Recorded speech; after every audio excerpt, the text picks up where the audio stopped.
Jennifer is next. Zerlene, if you want to hang out, if you want to dip and come back, you're welcome. I know I'm late, okay? Or if you want to stay in the room, you're welcome to stay in the room. You hear me, Zerlene? I think she can hear me. Okay, Jennifer, you ready? I'm ready. Okay. All right. Hey, Jennifer. Hi, Stephanie. How are you? How are you? I'm excited to be here with you. This is a full circle moment. I'm excited to talk with you. Introduce yourself, friend. Everybody, my name is Jennifer Renee Cohen. I am a retired scientist turned DEI professional and then turned international house sitter. And I'm in my Harvesting Ease era, thanks to you. Harvesting Ease is brilliant. You know, I like to say embracing ease, but you got to harvest it first, girl. You got to get it before you can wrap your arms around it. It needs to exist. Yes. I love Harvesting Ease. Yes. Where are you today? You're meeting me in Mexico. I am in Baja, California Sur, the southern tip of Mexico. Currently on a 7-month house sit. This is my 3rd time being here. So this is practically my dog. And that's one of the things, part of my house sitting has opened up a portal of joy for me. That's how I was like, oh, you know what? This is a pathway to Harvesting Ease, right? So, you know, I'm gonna be here until December, enjoying someone else's beautiful home, in love with this dog, and happy, healthy, fit. That's amazing. Oh my gosh. So I'm taking the credit. I don't care who you heard about house sitting from. I'm taking the credit. I'm patting myself on the back. Listen, the credit is yours. Back in 2023, I attended my first Exodus Summit. I was, 43 years old. I was in Costa Rica. You influenced me to be in Costa Rica. And I was in this gorgeous garden participating virtually in Exodus Summit 2023. I learned about house sitting. By 2024, Exodus Summit 2024, I was in a house sit, participating in Exodus Summit that year, and every year since, I've been on a house sit, essentially learning and growing in community with other Black women who know that there's another way. And so, yes, take all the credit, sis. Thank you. So I'm going to drop the link to Exodus Summit one more time. We'll talk about it in a second, but I don't want to interrupt this conversation. So you have PhD after your name. Yeah, I'm a research scientist. You're a house sitter. Yes. Okay. Mm-hmm. So tell us about the shift tell us about leaving this work behind. All right. So first thing about me is that I'm okay with leaving things behind, right? So I went to grad school, became a research scientist. My doctorate is in biochemistry, cellular and molecular biology. I discovered a protein signal for a viral protein. And then I was like, okay, I'm done. I felt like I completed that story of being a scientist. I published my discovery and I moved on. And so that arc has continued throughout my life. So becoming a scientist, seeing like, okay, I feel like I've done this, what else is out there, looking out onto the horizon is a practice. Then I started to look at like DEI policy. I was tired of being the only Black girl in my graduate training, in science. How can I bring more people in, right? So I went into policy. And since then, 20 plus years later, my career was as a DEI professional. So I'm one of the thousands of Black women who've been burned out of a DEI career. I was fired from my last job as Director of Equity and Inclusion, but I was also in a shuttle in the mountains of Costa Rica heading to Puerto Viejo, and it didn't hurt as much. I was also on a medical leave from said job because I was so sick behind the toxic work environment.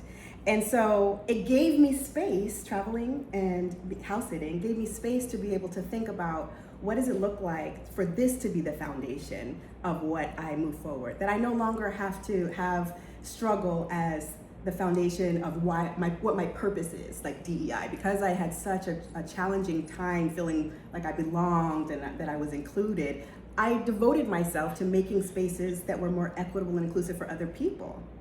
yeah, you know, I thought I was supposed to work until my 60s, right? Accumulate way more money than I actually did, and then remain available to my family.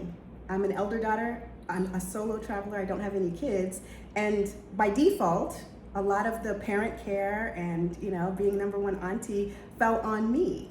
And travel and retirement felt like it was so distant on the other side. But once I learned that my life is my life, that fear can come along with it, I don't have to have the whole plan together, things changed in all dimensions of my life. All dimensions of your life. All dimensions. So, the ladies in the chat cannot get over how amazing your skin looks and how you're glowing, and everybody's smiling so big. Everyone's smiling so big. So we just talked about, with Alicia, we just talked about like giving up control. There's a lot of unknowns. There's even though you were one of the many Black women impacted by the DEI job loss, by Black women being pushed out of work. Yeah. That's what I should say. Mm-hmm. A lot of women decided at that time to dig deeper. I went to a Black Enterprise conference right after that. So that announcement, the report came out like in July or August. I went to a Black Enterprise conference, I think in November, and the message was, don't let them push you out, work harder, show them that they can't do without you. Yeah. Instead, you pivoted to a different direction. Yeah, because that's a scam. What? That's a scam, right? We are no longer participating in lives that we have to recover from. Work harder is hustle, it's grind. No, now I know, I'm speaking to everybody from the other side, right? Now that I know another way is possible, that if I feel hustle or grind culture or Black excellence, God forbid, or any of the things that force us to bend ourselves and remain in spaces, physically or otherwise, where we are struggling, where we feel like, well, I have to do this. No, that's the indicator that harvest some ease, sis. There is another way. Do not believe that propaganda. That serves not us. Not us. Not us. Not us. So your house sitting in Mexico, a 7-month house sit means that you need to be able to stay there longer than the 6 months that most people get on a tourist visa. Yeah. Do you want to explain how that's possible? Sure. So this is my 26th house sit total. I have lived in Panama, Guatemala, Mexico, Costa Rica, and I've house sit in the San Francisco Bay Area, which is home. So I followed your advice of like starting local and then building up confidence so that I could do internationally. I bought a one-way ticket. I string together a few back-to-back house sits. I had 6 months worth of house sits string together across different countries. And I just trusted that I was gonna be able to book other house sits along the way. One of the things that I've learned on this journey, living in 17 plus cities, taking care of 75 animals, is that having white space on my calendar, being able to dip out of the country and come back, do the border runs, is important. So what I did was I arrived here in April. I did a border run in July, which gave me an unexpected opportunity to go home, see my family, be with my family, and then to come back, which restarted my clock. So I returned, and now I can remain here without violating that 6-month rule. Good. Do you have any interest in getting residency in Mexico? No, I love this. I want to feel buoyant. I want to feel free, liberated. I want to keep moving. So not at this moment. I'm open in the future, and I trust that I will make the decision and recognize it when that door opens. But right now I'm just like, no, this is fun. This is, as Stephanie Perry says, bop around. I want to bop around. Bop. But let me tell you, as a permanent resident of Mexico, that they don't care if you actually live there. That's wonderful. And it does give you the freedom to be there as long as you want, right? Mexico is there are a handful of countries that I know of, Mexico, Panama, Ecuador. Even when you're a resident, they're like, we don't really care.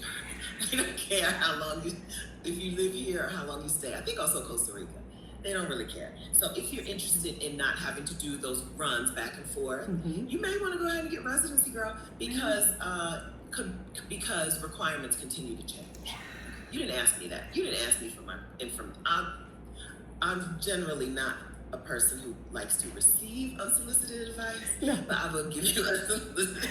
I appreciate the advice because, you know, just like you planted seeds in me in 2023 when you started talking about house sitting, I get to talk to you today to talk about what grew from the seeds that you planted in me. So I receive it. I'm a sponge. I'm listening to you and other Black women in this Exodus Summit community, and trusting that the right information will come up when I need it. So I heard you, and I appreciate it. Thank you. Yeah. Thank you. All right. So what's so amazing? So you have made this change. You're house sitting around the world. You look amazing. Thank you. How is it? What's so good about this new life? What's so good about bopping around? What's so good about this life? How much time do we have? So what's so good is I am happy. I am rested. My nervous system is calm. I'm closer to nature in ways that are meaningful to me, right? Being in the mountains and being able to watch the sunrise, steps away from the beach and being able to enjoy sunsets. I'm living my best life. This is a life that looks like, I feel like if we were to just press mute and you couldn't hear me talking, that it looks like I love myself, that it looks like I'm enjoying myself, right? You know, I didn't intend to lose weight in this process, but walking other people's dogs helps, right? Separate from losing weight, because that's not the measure. I am more healthy. I can tell. I have a greater, stronger cardiovascular health. I'm able to do more, and I feel buoyant and happy and joyful and relaxed. And that is the gift that I'm giving myself. So this Harvesting Ease era, this is my choice. Now that I know that there's another way, there's no turning back. I can't imagine returning to spaces where I am fighting and struggling so hard. So those are some of the great things, right? Of course, falling in love with animals. I love getting the 5-star reviews. I love being invited to return. I love space between each sit so that I can just travel slowly and be the tourist and, enjoy the space before responsibilities start. I love leaving space after a sit ends so that I can continue to enjoy. There's no feelings of like I missed out or, ooh, I wish I didn't leave as soon as I did, so that I could linger and enjoy. And so that's where I'm at. I love being able to meander and dream and then go do it. Yes, do it. Dream and then do it. Absolutely. You said your life looks like I love myself. That's amazing because we can say it all we want, but what's in you comes out, right? What's really going on inside of here, it shows up on the outside of You're right. you and shows up on the outside of your life. Mm-hmm. And so if you look like stress and struggle and strain, are you really caring for yourself? Yeah. Are you really prioritizing you and putting you first? If your life looks like the opposite, the exact opposite. Yeah.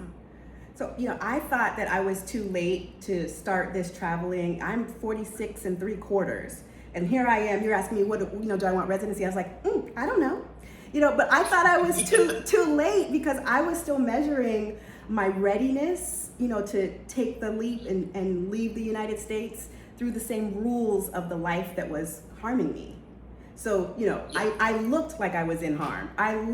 You could see it on my face. It dominated all of my conversations.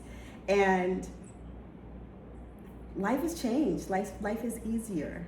And that's what I want for Black women, right? I want to be able to create more of the conditions for us, really, Black women who are leaving DEI jobs, DEI professions, come to the front, because Black women, we deserve rest. I want to create those conditions for rest and recover and reimagine and dream again and dream again and dream again. Lives that don't require us to recover from. That's right. So house sitting through Trusted House Sitters gives you free accommodation. Yes. but most house sits, whether you, all house sits on trusted house sitters, and most house sits period are unpaid. Right. So are you just eating air for nourishment? Great question. So I one step before I sold my house in Baltimore before my one-way ticket. I'm traveling. I saved up $40,000 before, and at the time I was thinking, well, when the money runs out, then I'll know that I need to go get another DEI job. Of course, my mindset has shifted since then. So no, I am coming from a place where I saved money. Again, I have no children, and nobody else gets my money except for me, and so I am able to support myself in that way. Good. Mm-hmm. Fantastic. So one thing, okay, I have beefs with Black Excellence, but one thing Black Excellence did is it forced Black women into home ownership. And those homes, there's a little moolah in them homes. Yeah. So I'm a fan of selling the casa. Sell the casa. I asked my sibling. I'm sorry, Stephanie? I was just saying, viva la vida. I'm just talking. Yeah, I had a family meeting. I said, okay, here are my steps. I'm gonna be leaving. Do we want to keep this house in the family? Do you think your kids are gonna go to Howard or go to Morgan or just be on the East Coast? Should I hold this house for anything? Everybody's like, no, go ahead, sell a house. I sold the house. I wasn't living there. Had already moved back to the San Francisco Bay Area. I'm living in Berkeley, and I don't need that house. I'm so happy that I don't have it. Being an absentee landlord, no, struggle, no. So I released that. I started to lighten my financial load. I moved into a smaller apartment. And I thought about all the ways where money is going. And instead of earning more money, I just required less money. I lived a life that felt smaller. Now I'm living big, but it felt smaller as far as what I was carrying with me and what I was responsible for. Yes, Rashida and I just had this conversation the other day, and I was like, we want to live smaller. She was like, I don't know. She wasn't feeling the word, but she said more intentional. Yeah, more intentional. Like, yes, everything is what I chose. I chose this life. Everything in my life is something that I chose and I allowed to be here, not that somebody else gave me, pushed on me, that I took on because I felt like nobody else was going to take it on. So smaller, I understand it 100%. Some women are like, no, I don't like that word. Yeah. Just use intentional. Fill in the blank. Intentional. Yeah. But smaller is exactly how I would describe it as well. Yeah, I travel with a backpack and a carry-on. And I'm doing long-term sits, and that's one of the things I coach other women in. It's like, how do you book a long-term international sit in the country or the region that is on your travel bucket list? But you just said that in the conversation with the previous guest about you can always go back. So yeah, okay, try on the more intentional life, the smaller life, and see if it feels good. See how your health increases, and then if you don't like it, go back to where you were. I bet you won't, though. I bet you won't. Bet you won't. Bet you Absolutely won't. But it's for some people, they need a little safety, a little security blanket. Yeah. And that's a security blanket. We think of making a change as burning everything down. Yeah. You can burn it down, but you also can leave it there, kind of semi there, rickety. Yeah. And then go back to it if you need to. That's right. So tell us about tell us about your business. Tell us what you do and how we could follow you and learn from you. Yeah, so I am the founder of this movement, Harvesting Ease, right? I want more Black women in my own network, in my relationships, to live and feel like how I feel. Not because it makes the world a better place, not because we'll be better employees, for the sake of us. So, I'm building this ecosystem on how to help Black women harvest more ease. Recognize that struggle and hustle and grind are not to be connected with our purpose. We need rest and clarity and buoyancy and space to think about where we are and think about where we want to be and ask ourselves constantly, what's the best that could happen? What is the best that could happen? And move in that direction. That's what we're doing over at Harvesting Ease. So it's a community for Black women. You can find me on the school platform, Harvesting Ease with JRC. You can find same name across 3 platforms. So you can find me on TikTok, Harvesting Ease with JRC. I have a YouTube channel and also a school community. All right, I will put links in the description of this video when we're finished, friends. If you just look her up anywhere, you'll find her. Okay, if you look Jennifer up anywhere, you'll find her. Harvesting Ease with JRC. That's right. Okay. And I should have your YouTube channel up already, but I apologize. I'll get it up. It won't be long. It won't be long. How do you like the community? How do you like doing this inside of a community? You know what I'm saying? Yeah, it's the only way to do this. Do things like that. Yeah. I love it. I love it. It's the only way to do this. Okay. Yeah. I think that if you have, particularly when you're serving or when you're working with Black women, it's really wonderful to be in community with them too. Some people would do a digital download. Here's my course, right? Like House Sitter School. There's no community with House Sitter School. It's a download, which I'll link to which is already linked in the description. But when you do things inside of a community, it's I asked you how you feel, then I'm answering how I feel. It's amazing. It's wonderful to be in community with Black women. We're at a time in the world where things are very isolated, and we think of online and online business as being so solo and isolating.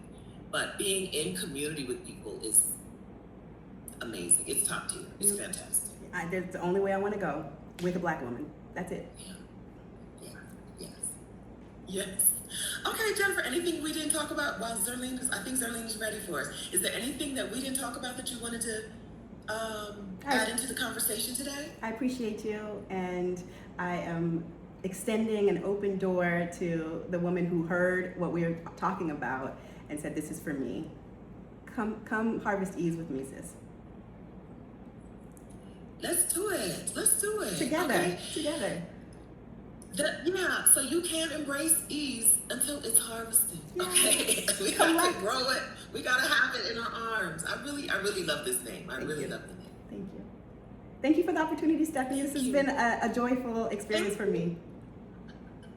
Thank you for coming in and reporting back and letting me know, but also everyone else know what is on the other side of these hard decisions. These are sometimes very hard decisions. Yeah. I appreciate you. And the chat, when you go back and you look at the chat, when you watch the replay, if you do, you'll see how everyone is just in love with you. I'm sorry.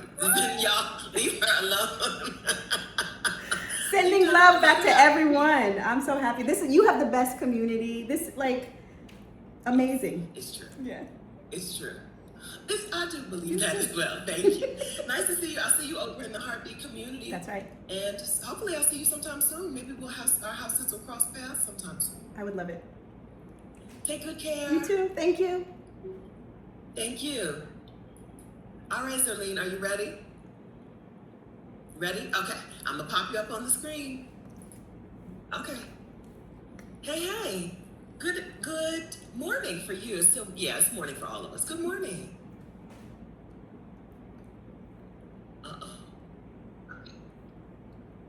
Great. So how are you? There's a delay, but it's not terrible. Can you go ahead and introduce yourself to everybody?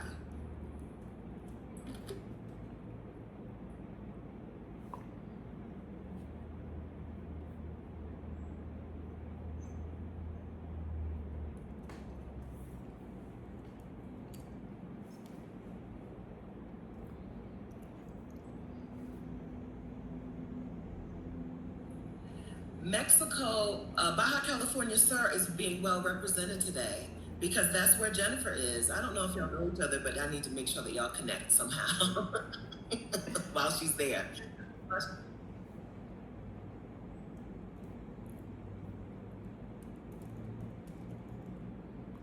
Okay, good. So you said you've been in Baja California Sur for how long? I'm sorry.